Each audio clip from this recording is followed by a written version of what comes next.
अदालत में स्थिर न रह सकेंगे स्थिर न रह सकेंगे और न पापी धर्मियों की मंडली में ठहरेंगे, क्योंकि यहोवा धर्मियों का मार्ग जानता है, परंतु दुष्टों का मार्ग नष्ट हो जाएगा।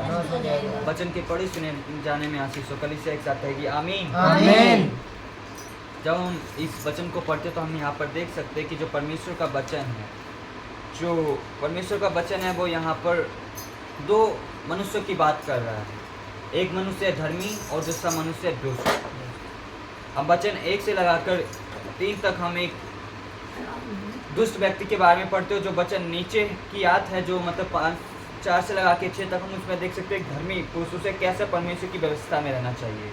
हालेलुया। आए हम परमेश्वर के वचन को सुनेंगे थोड़ी देर के लिए। क्या भजन सहायता हमारे बीच में कहना चाहता है। सबसे पहले हम देखेंगे क्या ही धन्य है वह पुरुष जो दुष्टों की युक्ति पर नहीं चलता। हम यहाँ पर देख सकते हैं कि परमेश्वर का वचन कहता है कि क्या ही धन्य है वे लोग जो दुष्टों की युक्ति पर नहीं चलते, ना पापियों के मार्ग में खड़े होते हैं। हमें एक ऐसा मनुष्य बनना है कि हम लोगों को दुष्टों की राहों पर नहीं चलना है। हम देख सकते हैं परमेश्वर का वचन दुष्ट किन लोगों को कहता है। दुष्ट लोग वो होते जो परमेश्वर के वचनों पर नहीं चलते, जो परमेश्वर की बातों को नहीं मानते, जो परमेश्वर से बातें नहीं करते, और जो लोग अपने परिवार में कलेश करते हैं, जो अपने आप को नहीं समझते और जो दूसरों के लिए गाली देते हैं, वो लोग दुष्ट हैं। हमें ऐसे लोगों की तरह नहीं बनना है। परमेश्वर का वचन कहता है कि हमें उन लोगों की युक्ति में भी खड़ा नहीं रहना कि जो ऐसे कार्य करते हैं, और ना पापियों के मार्ग में खड़ा होता है, और ना ठट्टा करने वालों की मंडली में बैठता है। हम देख सकते हैं कि आजकल के ज़माने में ऐसे बहुत से लोग हैं जो एक दूसरे का मजाक उड़ाते हैं। हमें ऐसे लोगों के भी बीच में नहीं रहना, क्योंकि परमेश्वर का वचन कहता है कि जो परमेश्वर की व्यवस्था पर चलता है वो उन ठट्टा करने वालों की मंडली में नहीं बैठता है। हालेलुया। परंतु वह तो यहोवा की व्यवस्था से प्रसन्न रहता है। जो परमेश्वर का दास है, जो परमेश्वर का जन है, वो हमेशा परमेश्वर की बातों पर मनन करता है। वो परमेश्वर के उन सभी वचनों को सुनता है जो परमेश्वर का वचन उससे कहता है। वो परमेश्वर की व्यवस्था पर रात दिन ध्यान करता रहता है। वो परमेश्वर के वचनों पर चलता है। जो परमेश्वर उससे कार्य बोलते वो करता है। हम जब देखते कि परमेश्वर ने मूसा को एक कार्य दिया था, उसे जाकर सभी जो इस्राएली लोग थे जो मिस्र में बंधे हुए थे, जो गुलाम थे, परमेश्वर ने उन्हें एक आदेश दिया, जाकर उन लोगों को उस देश से निकाल के दूसरे देश में, मैंने जो वायदे की ज़मीन उनके लिए रखी है वो उस देश में लेकर जाना है। तो जो मूसा है, मूसा ने परमेश्वर की बातों को पहले इनकार कर दिया, क्योंकि वो बोला था प्रभु मैं बोलने में भद्दा हूँ, मैं उन लोगों से बात नहीं कर सकता। तो परमेश्वर ने उससे कहा कि डर मत, मैं तेरे साथ हूँ। हमारे जीवन में जब हमारे पास कुछ कठिनाइयाँ होती हैं, जब हमारे पास दुख होते हैं, बहुत से समय हम डर जाते हैं कि हम इन समस्याओं से कैसे निकलेंगे, पर परमेश्वर का वचन कहता है कि वो हमारे बीच में है। वो हमारी सभी कठिनाइयों को दूर करेगा अगर हम उस पर विश्वास करते हैं। हालेलुया। और परमेश्वर का वचन कहता है कि उसकी व्यवस्था पर रात दिन ध्यान करता है। तो हमें परमेश्वर की व्यवस्था पर रात और दिन क्या करना है? ध्यान करना है और उसकी व्यवस्थाओं पर चलना है। और परमेश्वर का वचन कहता है वह उस वृक्ष के समान है जो बहती नालियों के किनारे लगाया गया है। हम इस जगत में देखते हैं ऐसे बहुत से पेड़ हैं जिनको पानी नहीं मिलता तो वो मुरझा जाते हैं। परमेश्वर का वचन कहता है कि उसने हमें एक बहती नालियों की, मतलब एक बहती नदियों के जल के पास लगाया, ताकि हम हमेशा फलवंत रहें, हम हमेशा अपने जीवन से परमेश्वर के राज में फलों को लेकर आए। हालेलुया। और उसके लिए कोई भी ऋतु नहीं होती, वह हर ऋतु में फलता है, चाहे ग्रीष्म हो, चाहे वर्षा हो, चाहे शीत हो, वो हर समय परमेश्वर का वचन कहता है कि वो जो परमेश्वर का जन है वो हर समय खिलता है। परमेश्वर उसे हर ऋतु में बढ़ाता रहता है। हालेलुया। इसलिए जो कुछ वह पुरुष करे वह सफल होता है। जो भी परमेश्वर का जन कार्य करता है, अगर परमेश्वर के जन को जो भी परमेश्वर ने कार्य दिया, अगर हम उसके कार्य को करते हैं तो वो हमारे लिए, अगर हम किसी भी कार्य पे जा रहे हैं, अगर हमको जो मिली, अगर परमेश्वर का वचन कहता है कि हमें वो जो मिलेगी तो वो हमारे साथ रहता है, वो हमें उस जॉब को मिलने में आसानी करता है, क्योंकि वह हमें सभी कार्यों में अपना हाथ बटाता है। हालेलुया। और परमेश्वर का वचन कहता है दुष्ट लोग ऐसे नहीं होते। दुष्ट लोग कैसे नहीं होते? जो उस भूसी के समान होते हैं जो पवन से उड़ाई जाती है। उन लोगों के दिन बहुत ही थोड़े होते हैं। दुष्ट लोगों के दिन बहुत ही थोड़े होते हैं, वो बस कुछ दिनों के लिए होते हैं, वो हमारे जीवन से निकल जाते हैं। परमेश्वर का वचन कहता है शैतान भी थोड़े दिनों के लिए है। और जब हम देखें अगर कोई व्यक्ति बीमार पड़ता है, अगर हम उस डॉक्टर के पास उसे लेकर जाते हैं उसकी बीमारी डॉक्टर के पास कुछ क्षणों के लिए होती है और डॉक्टर उसको ठीक करके वापस कर देता है, उसे घर वापस भेज देता है, ताकि उसको ज़्यादा दिनों तक वो परेशान ना कर सके। जैसे अगर अभी हमें शैतान परेशान करता है, परमेश्वर का वचन कहता है कि उसके कार्य बस थोड़े दिनों के लिए ही हैं। वो आगे चलकर जो शैतान है परमेश्वर उससे अंतलोक में फेंक देगा। वो कभी भी परमेश्वर के दास को कभी भी नुकसान नहीं पहुंचेगा। हालेलुया। हालेलुया। इस कारण दुष्ट लोग जो होते हैं वो अदालत में भी स्थिर ना रह सकेंगे। जो दुष्ट लोग होते हैं, अगर उनके लिए कोई भी मुकदमा होता है तो वो लोग कभी भी अदालत में स्थिर नहीं रह सकते हैं। वो एक जगह खड़े नहीं हो सकते, क्योंकि उन लोगों के अंदर हमेशा दुष्टता करने का वो कार्यक्रम भरा रहता है। वो हमेशा दुष्ट के विचारों पे जाते रहते हैं। वो कभी भी परमेश्वर की व्यवस्था पर नहीं आना चाहते हैं। और परमेश्वर का वचन कहता है क्या ही, क्योंकि यहोवा धर्मियों का मार्ग जानता है। परमेश्वर हम लोगों का मार्ग जानता है, हम किस रास्ते पर चल रहे हैं। वह हमें हमेशा अपने मार्ग पर लेकर चलता है। अगर हम बुराई के मार्ग पर जाते तो वो हमें उस जगह से निकाल कर एक अच्छाई की जगह पर लेकर आता है, ताकि हम किसी भी तरह शैतान के जाल में ना फंसें। वो हमेशा हमें अपनी राहों पर बचा कर रखना चाहता है। वो हमेशा अपने पंखों की आड़ में हमें रखना चाहता है। परमेश्वर का वचन कहता है कि उसने हमें जैसे मुर्गी अपने बच्चों को अपने पंखों तरह संभाल के रखती है, वैसे हमारे यहोवा परमेश्वर ने हमें संभाल के रखा है। हालेलुया। और जो दुष्ट लोग हैं वो नष्ट हो जाएंगे। परमेश्वर का वचन कहता है अगर हमारे खिलाफ कोई भी कैसा भी षड्यंत्र रचता हो तो परमेश्वर का वचन कहता है कि वो उनके जो योजनाएं हैं, उनकी जो प्लान है, वो सभी के सभी खत्म हो जाएंगे। और परमेश्वर हमें अपनी योजनाओं में लेकर चलेगा, क्योंकि परमेश्वर ने हमारे लिए स्वर्ग में बहुत सारी योजनाएं बना कर रखी हैं। वो चाहता है कि वो सभी की सभी हमारे जीवन में वो योजनाएं पूर्ण हों। वो चाहता है कि अगर हम उसके ऊपर विश्वास करें तो वो हमें उन चीज़ों को देगा जो हम उससे मांगते हैं। हालेलुया। अगर आप विश्वास करते हैं कि परमेश्वर आपके जीवन से वो कार्य को करने जा रहा है, अपनी आंखों को बंद करें और परमेश्वर से विनती और प्रार्थना करें।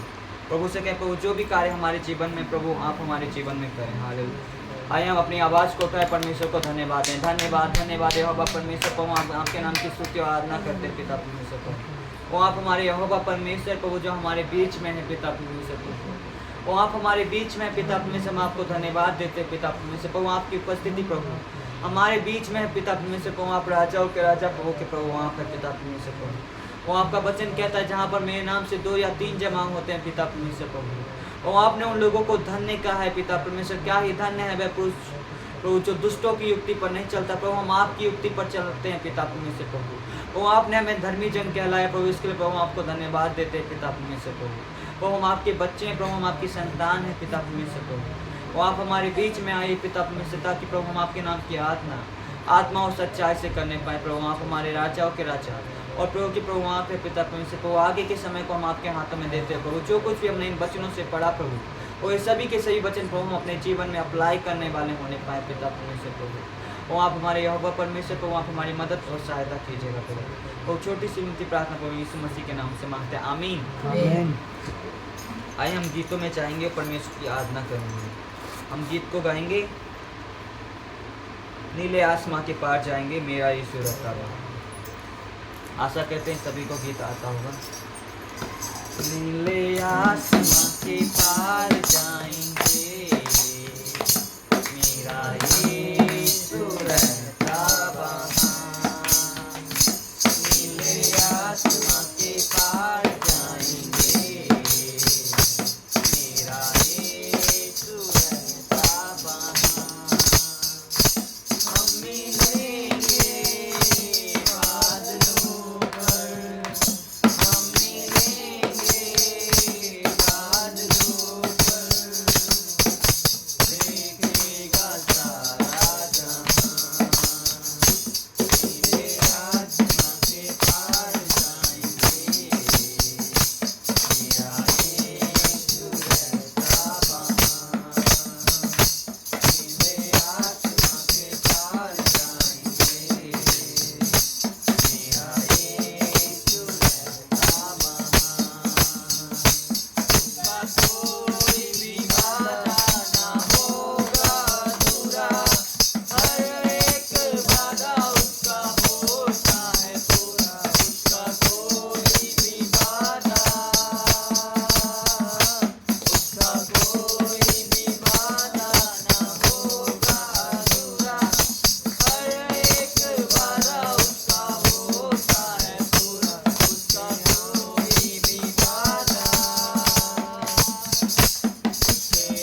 विश्वास करते हैं जब हम लोग स्वर्ग में होंगे तो मिलेंगे यीशु से। हालेलुया। हालेलुया।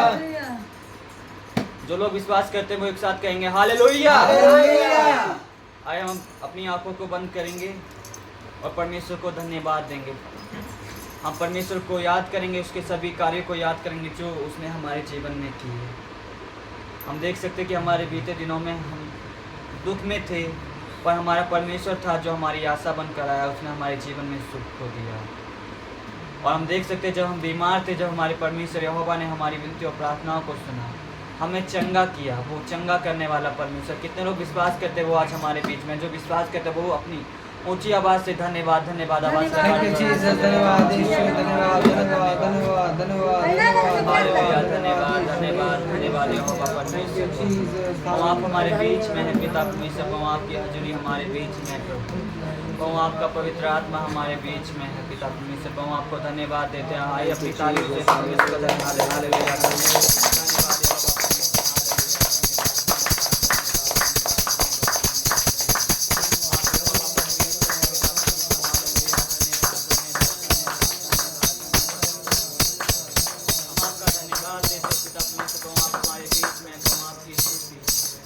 प्रशंसा प्रभु हमारे बीच में है पिता परमेश्वर प्रभु। हम आपके नाम को सराहते हैं पिता परमेश्वर प्रभु। हम आपके नाम के लिए प्रभु विनती और प्रार्थना करते प्रभु। हालेलुया। धन्यवाद धन्यवाद धन्यवाद धन्यवाद धन्यवाद धन्यवाद धन्यवाद धन्यवाद धन्यवाद। ओ धन्यवाद करते हैं पिता परमेश्वर प्रभु, आप हमारे यहोवा परमेश्वर प्रभु, आप हमारे धन्यवाद धन्यवाद धन्यवाद धन्यवाद धन्यवाद प्रभु। आपकी स्तुति आपकी आराधना करते हैं। हालेलुया। धन्यवाद धन्यवाद यहोवा परमेश्वर प्रभु, आप हमारे बीच में पिता परमेश्वर। हम आपको धन्यवाद देते हैं पिता परमेश्वर, जो आपने प्रभु कार्य हमारी जिंदगी में किया। हालेलुया। धन्यवाद धन्यवाद हालेलुया। धन्यवाद धन्यवाद धन्यवाद पिता परमेश्वर प्रभु, आप राजाओं के राजा प्रभु के प्रभु आप पिता परमेश्वर। हालेलुया। धन्यवाद धन्यवाद धन्यवाद धन्यवाद प्रभु। धन्यवाद हालेलुया। धन्यवाद के साथ स्तुति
परमेश्वर पिता परमेश्वर, प्रभु आप हमारे यहोवा परमेश्वर प्रभु, प्रभु हम आपके बीच में हैं प्रभु, आप हमारे राजाओं के राजा प्रभु, प्रभु हम आपके पिता परमेश्वर प्रभु, हम आपके नाम की स्तुति और आराधना करते हैं पिता परमेश्वर प्रभु, हम आप हमारे बीच में है पिता परमेश्वर, हम आपकी उपस्थिति हमारे बीच में है पिता परमेश्वर। तालियां बजा कर यहोवा को धन्यवाद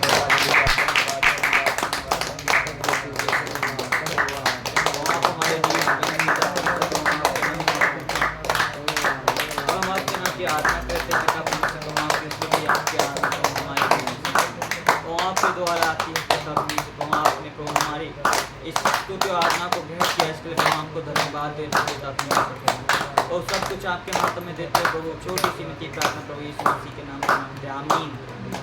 जाना रखते हैं वो ऐसा जो बनना सेवा पूरी करके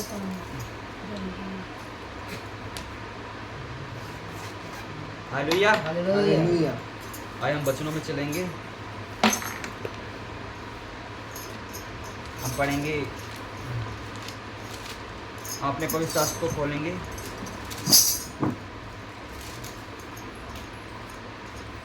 हम खोलेंगे मत्ती रचित सुसमाचार अध्याय 20 वचन 29 से लगा के 34 तक। मत्ती अध्याय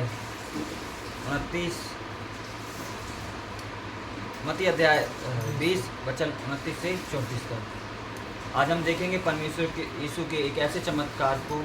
हम में से सभी लोग परमेश्वर के चमत्कार का अपने जीवन में इंतजार करते कि परमेश्वर हमारे लिए भी कोई अच्छा सा अद्भुत चमत्कार करे, ताकि परमेश्वर हमारी बीमारियों को हमारे जीवन से हटा ले। हर किसी के पास एक ना एक परमेश्वर से विनती और प्रार्थना है, ताकि परमेश्वर उसकी विनती और प्रार्थनाओं को सुने, उसका उत्तर दे। आज भी हम देखेंगे परमेश्वर के एक ऐसे काम को जो यहोवा परमेश्वर ने लोगों के बीच में दिखाया। हम देखते हैं जहाँ कहीं भी यीशु मसीह जाते थे तो उनके पीछे बहुत से लोग जाते थे। यीशु मसीह कभी भी किसी भी जगह पर अकेले नहीं जाते थे। जब यीशु मसीह अकेले जाते थे, जब वो गुप्त में प्रार्थना करने के लिए जाते हैं। हमें भी जब भी प्रार्थना करना चाहिए तो हमें परमेश्वर से अकेले में हंसे आना अपना समय परमेश्वर को देना चाहिए, ताकि परमेश्वर जो हमारी विनती और प्रार्थनाओं को अकेले में सुनता है वो हंसे आना हमारी विनती और प्रार्थनाओं का उत्तर देता है। आए हम परमेश्वर के वचनों को पढ़ेंगे। मत्ती अध्याय 20 वचन 29 से लगा के 34 तक। हम देखेंगे कि यहाँ पर जो हम पढ़ते हैं, यहाँ पर 2 अंधों को दृष्टिदान मिलता है। जब ये यरीहो से निकल रहे थे तो एक बड़ी भीड़ उसके पीछे हो ली। हमने देखा कि यीशु मसीह के जब भी यीशु मसीह कहीं जाते थे तो यीशु मसीह अकेले नहीं जाते थे, यीशु मसीह के साथ बहुत से लोग उनके पीछे पीछे जाते थे, क्योंकि बहुत से लोग यीशु मसीह के वचनों को सुनना पसंद करते थे। बहुत से लोग यीशु मसीह के चमत्कारों को देखना पसंद करते थे। बहुत से लोग अपने जीवन में बीमारों से चंगा होने के लिए यीशु मसीह के पास जाते थे, और बहुत से लोग यीशु मसीह की शिक्षाओं को सुनने के लिए उसके पास जाते थे। और बहुत से लोग ऐसे थे जो यीशु मसीह की गलतियों को देखने वहाँ पर जाते थे। हम देख सकते कि जो फरीसी सदूकी थे वो हमेशा यीशु मसीह के पीछे लगे रहते थे कि उसकी गलतियों को पकड़ें और कैसे ना कैसे करके उसे हम जेल में डालें और उसे मरवा दें। और हम यहाँ पर देख सकते कि यीशु मसीह वहाँ पर अकेले नहीं थे, उनके पीछे क्या थी? यीशु मसीह के पीछे क्या थी? एक ही लोग बस जवाब दे रहे हो, सभी के सभी लोग लगा सो रहे।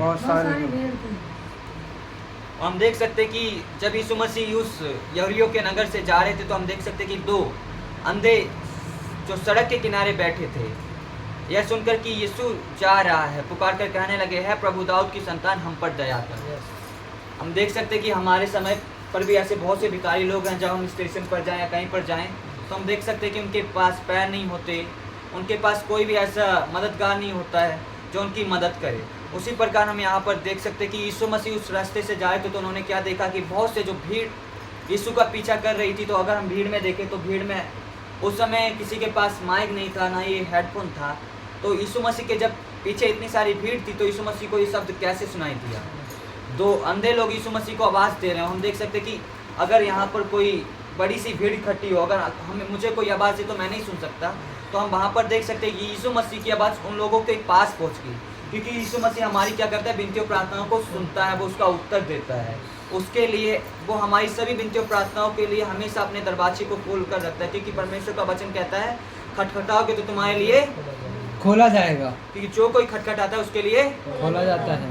वैसे हम यहाँ पर देखते कि जो 2 अंधे लोग हैं वो यीशु मसीह से कहते हैं, है दाऊद की संतान हम पर दया कर। और हम लोग भी परमेश्वर से कहते हैं, है यीशु, है परमेश्वर, है प्रभु हम पर दया कर, जब हम बीमार होते हैं। उसी प्रकार हम यहाँ पर देख सकते हैं कि 2 लोग थे जो अंधे थे, वो यीशु मसीह से कह रहे थे, है यीशु हम पर दया कर, क्योंकि हम अंधे हैं। लोगों ने उन्हें डांटा कि चुप रहे। बहुत से समय हम देख सकते हैं कि जब हमारी प्रार्थनाओं का उत्तर नहीं मिलता तो आसपास के लोग क्या कहते हैं कि आपका परमेश्वर झूठा है। हमें लोगों की बातों पर कभी भी नहीं आना है। लोग कहने का मतलब कहते रहेंगे, क्योंकि उन लोगों का कहने का काम है। बस हमें परमेश्वर के वचनों पर ध्यान देना है, उसकी विनतियों, उसकी हमें इन वचनों पर ध्यान देना, उसके कार्यों में बढ़ना है। हम देख सकते हैं कि यहाँ पर भी ऐसे बहुत से लोग थे जो उन भिखारियों को डांट रहे थे। उन समय उन लोगों की भी वैल्यू नहीं थी, ऐसे लोग उनके पीछे भी थे। हम देख सकते हैं कि जब हम परमेश्वर से विनती और प्रार्थना करते हैं तो शैतान हमारी ज़िंदगी में बहुत सारी विरोध को लाता है, बहुत सारी बीमारियों को लेकर आता है, ताकि हम परमेश्वर से विनती और प्रार्थना ना करें और परमेश्वर की ओर हम अपने कानों को ना लगाएं। हम परमेश्वर से जब भी विनती और प्रार्थना करते हैं तो हमें परमेश्वर से ध्यान देकर परमेश्वर से विनती और प्रार्थना को करना है। हालेलुया। हालेलुया। हम देख सकते हैं कि यहाँ पर हम यहाँ पर देख सकते हैं कि ये लोग शैतान की तरह उन लोगों के जीवन में कार्य कर रहे थे। उन लोगों को डांट रहे थे कि क्यों तुम लोग चुप नहीं रह सकते, क्यों हमारे मास्टर को, क्यों हमारे स्वामी को परेशान कर रहे हो। वैसे ही आसपास के लोग होते वो हम लोगों को कहते हैं कि तुम लोग शांत क्यों नहीं रह सकते, तुम हमेशा परमेश्वर से प्रार्थना क्यों करते हो, तो जब तुम्हारा परमेश्वर तुम्हारी विनती और प्रार्थनाओं को नहीं सुनता है। पर हमें कभी भी चुप नहीं रहना, हमें कभी भी साइलेंट नहीं रहना, क्योंकि हमारा परमेश्वर के घर देर है पर हमारे परमेश्वर के घर पे अंधेर नहीं। वो हमेशा हमारी विनती और प्रार्थनाओं को हमेशा समय पर देता है। हालेलुया। हालेलुया। हम यहाँ पर देख सकते हैं कि लोगों ने उन्हें डांटा कि चुप रहे,